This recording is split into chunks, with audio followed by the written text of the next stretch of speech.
You're now rocking with the most hated man in Chicago. Your boy P Kid, Petty Casanova from the Windy City Breeze, hosting this episode of the Chicago Bulls Breeze. And we have to talk about the recent development of Lonzo Ball, unsurprisingly picking up his player option, 21 M's. And this just begged the question, is this the worst signing in Bulls history? Let's talk about it. Listen, we won't do the intro. We go right into it. Realistically, I know for all the Bulls or Lonzo fans that there have been some pretty bad contracts in Bulls history. One could argue that maybe Carlos Boozer goes on that list. I think that was 5 years, $80 million. Keep that number in mind. One would sit there and actually bring up Dwayne Wade, 2 year, $47 million, which for value year over year, yeah, it's going to be a little more than Lonzo. Keep that number in mind.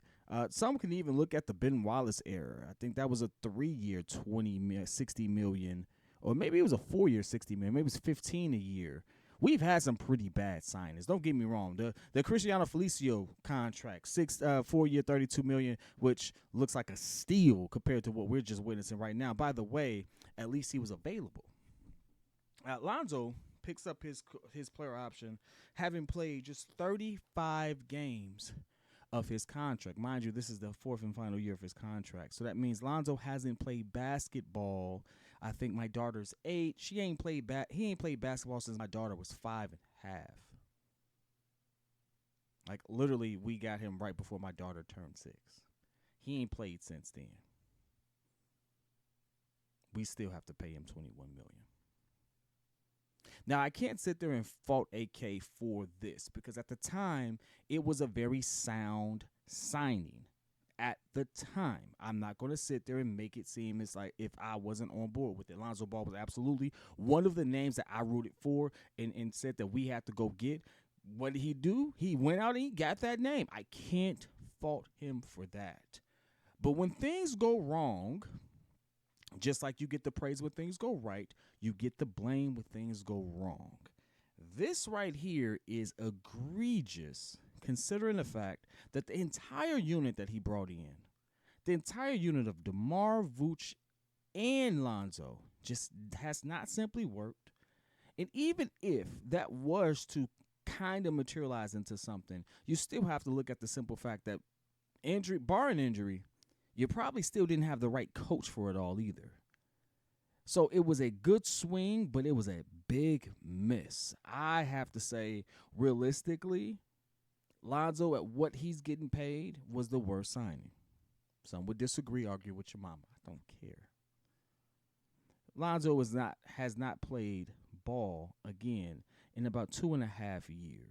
If anyone wants to fact check me on that one, say it was longer, short, or whatever, it's been multiple seasons, and at this point, doesn't matter. It was too long.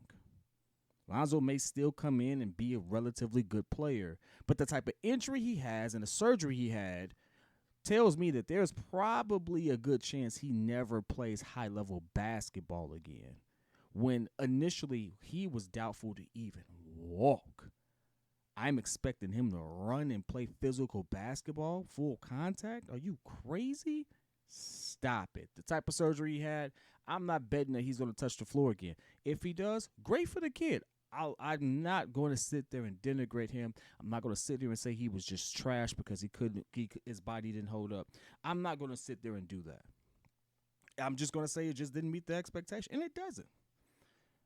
And this also calls into question a lot of the moves AK has made. This is one of those things where it's like, listen, again, when you do and you are the guy in those positions, you get all the praise for things working.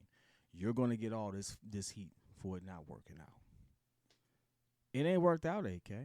You've done very poor in your selection of coaching. You've done very poor in your drafting. You've done very poor in how you've actually made off-season moves or mid-season moves to actually construct this team the right way. You did a very poor job in not keeping Patrick Beverley here, who on his own podcast said that he was willing to, but you all didn't want to offer him the same money that you paid.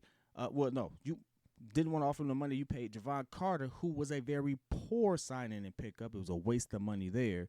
The only good thing that you've actually done with the core that's kind of here, and half of them you didn't even do. The best thing you did was draft Io.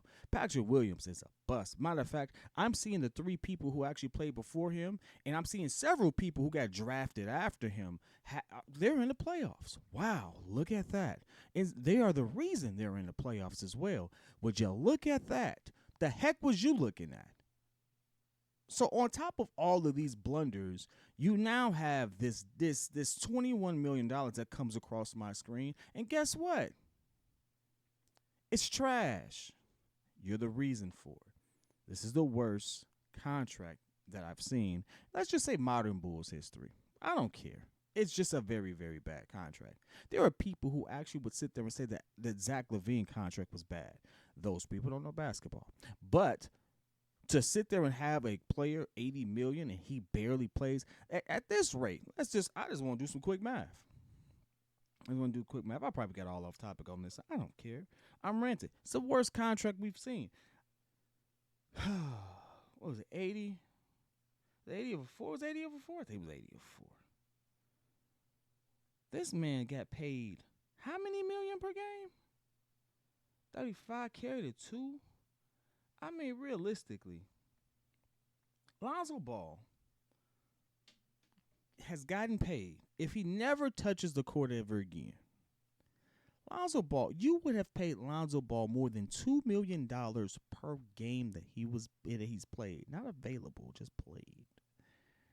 Which, by the way, the 35 games looks like that's probably all the games he was available. $2 million per game is what you got.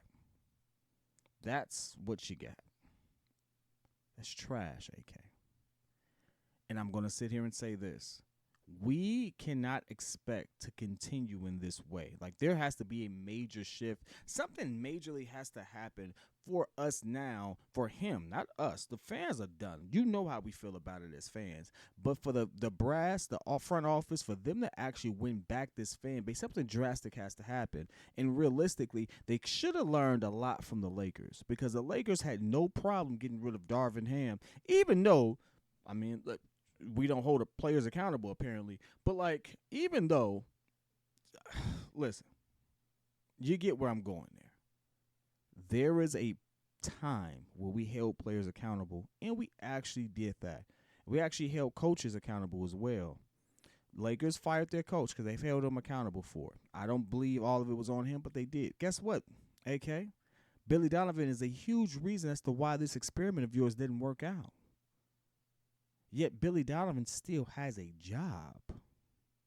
Oh, by the way, did you not get the memo from your counterparts on the other side of the city? Hey, listen, the Bears, the reason they kept their head coach was because there was tangible proof that, yeah, maybe we didn't have the guys there for him to do exactly what he needed to do. And we actually saw him coach very well toward the end of that season. And the GM owned up to the fact that he didn't supply the pieces. Now, I do give AK credit for that. He did admit that.